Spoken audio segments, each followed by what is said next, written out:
Magka-unity team noon pero hindi raw talaga sila isang kaibigan. Ang turing ni Vice President Sara Duterte kay Pangulong Bongbong Marcos.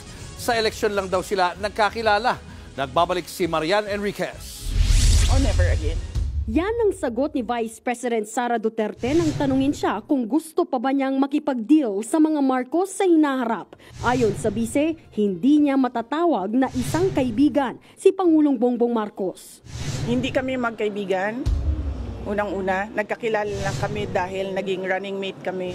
Ang pahayag na yan ngayon ni VP Sara, iba sa sinabi niya noong nagbitiw siya bilang DepEd Secretary noong Hunyo. Sa tingin ko ay magkaibigan pa rin kami ni Pangulong Bongbong Marcos.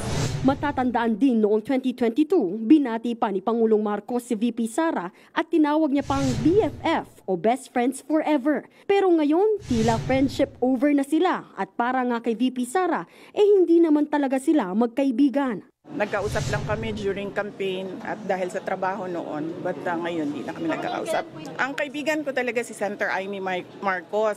Kasabay niyan, tinanong din ng bise kung sa tingin ba niya ay may kinalaman si PBBM sa mga nangyayari sa kanya sa Kamara. Ito ang nagpipigil niyang sagot.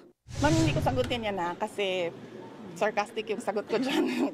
Kung ang pinag-uusapan naman ay ang presidential election sa 2028, may mga naririnig daw siya sa planong pagtakbo ng isang tao.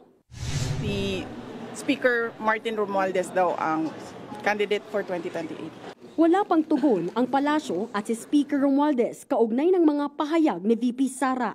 Ayon kay Vice President Sara Duterte, magpapahinga lang daw siya sa 2025 midterm elections. At kung tungkol naman sa kanyang plano sa 2028, magsasabi raw siya kung tatakbo sa pagkapangulo sa huling quarter pa ng 2026. Nagbabalita mula sa Frontline, Marian Enriquez, News 5.